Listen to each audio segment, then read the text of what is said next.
Sorry. Alex Hay, I'm a territory manager for APV-America. Today I'm joined by Trenton Carley, one of our dealerships out of Illinois, Trenton. Alex, glad to join you today. National Farm Machinery Show. 2023 National Farm Machinery Show. So this year, I've talked to a lot of folks. I cover the upper Midwest, where you are, and even further north. So I've learned quite a bit this year, talking to some cover crop specialists, producers, all the way from North Carolina, I think, out to California. I don't know if there's something you've seen this year that's new to you or worth talking about, something you've seen maybe that caught you off guard a little bit. I've done enough of these seasons now that every year has its unique set of challenges.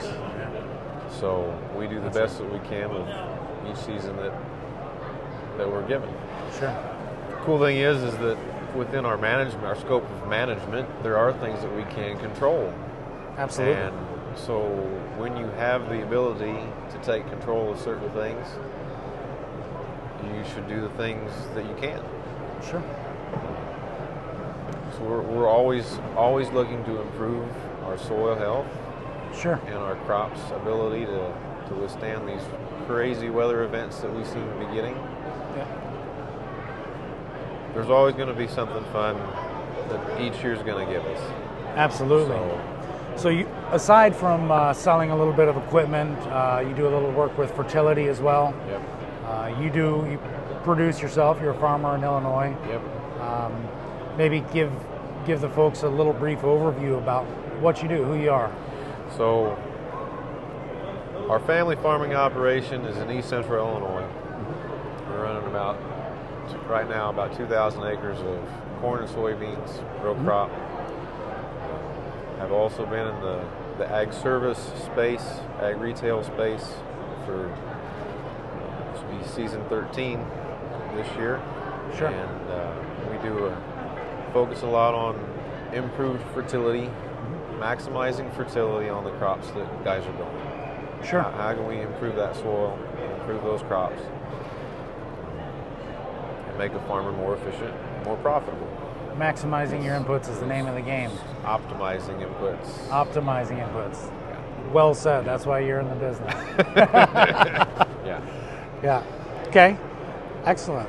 So with APV, I mean, you have a bunch of different choices which direction you could go. What drew you to APV in general, both for your farm or for your customers who you already serve? So, what drew us to APV, I guess, is probably best answered in the sense that I got tired of seeing soil wash. Sure. And blow away. That's really the root of the whole, ultimately, the APV interaction. We got tired of seeing soil erosion and our good topsoil that we're growing our crops wash away. Seeing it in the streams and seeing it in the ditches, and we set out to change that and to do something about it. Sure. And at the time, all the rage was the tillage radish back in the day with cover crop solutions.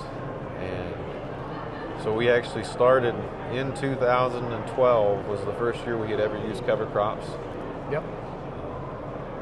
Cover crops we viewed cover crops as a way to help mitigate soil erosion. Sure. Primarily. What would be the quickest way you could slow down erosion and improve your soil? Let's figure out how to use cover crops. So the first year we ever used them, we flew them on. The next year... You say you flew them on, you had an airplane? Yep. Okay, yep. Mediocre stand. To the pilot's credit, it was a little bit dry. Sure. But you can only do so much with an airplane. Sometimes the airplane's the right thing to do. Other times, there's better options besides plane.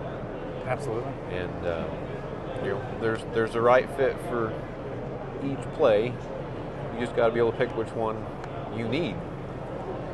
So the next year, we decided that we had a self-propelled Hagie sprayer at the time. We still do. We put an air box on that sprayer. We pulled the liquid tank off. We put an air box on that. And we got into the custom application cover crop interseeding business ourselves. Wonderful. And has started the journey of kind of where we are today.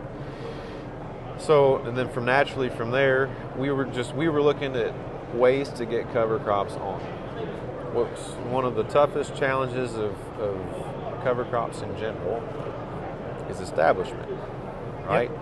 If you can get a guy to get a cover crop stand established, he'll keep using it. Sure. If he goes 1 year and it's a failure, he might try it a second year. If he has 2 years in a row, cover crop's not getting established, he's probably not going to keep using it. Or he's going to wait 5 or 8 years before he gets enough gumption to try it again. Try something different. So, establishment's key.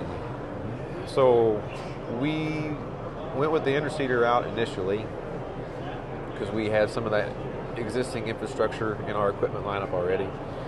And we started running up and down corn rows in August and September after fungicide season, but before the combine started harvesting the grain to put cover crops out.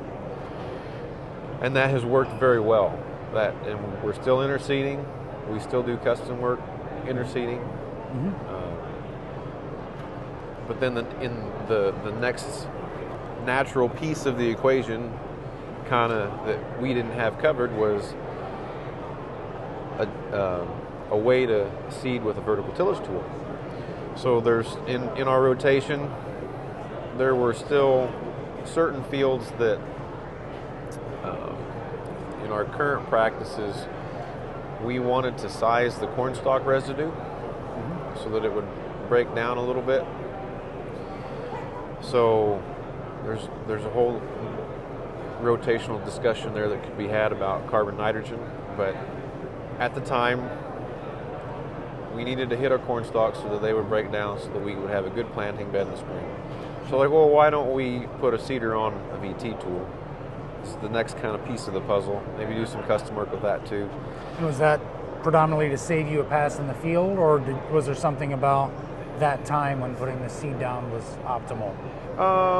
Why would you put the seed down with your VT versus doing it in a separate application? There's a lot of different ways to spread your seed, like you said. So there are. If I can make a case for putting on straight rye in August because you're going to get a longer growing window. But at the same time, it's more expensive, arguably more expensive to run that Hagie or pay somebody to do custom application with the Hagie than it would be to run your own vertical tillage tool. Sure. Or cover crop interseeder on your own VT tool. So by the time in our part of the world, in central Illinois, by the time the crops come out in October and November, about the only thing that you can still sow on a vertical tillage tool is cereal rye, maybe some wheat or triticale, maybe. If you're on the early side of October, maybe. But if you wanted to overwinter, you're pretty much down to rye. Right. Yeah. You're not going to plant radishes in November. You're not planting legumes in November. So you're down to rye. But if all you're doing is taking soybeans and planting into green next spring, that works very well. Sure. So if I don't need a multi-species mix and I want to keep my seed cost per acre low, minimal, all I need is one species, and I can do it with winter rye, cereal rye, and I can, if I want to size my stalks anyway, and I want to try and give myself the opportunity to maybe even reduce one of my herbicide passes next spring. Sure. And do a one-pass spray with my herbicide on my beans.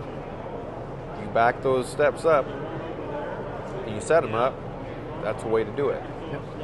So you don't get as much growth of the rye in the spring, or You don't get as much growth from the rye when it's planted in the fall.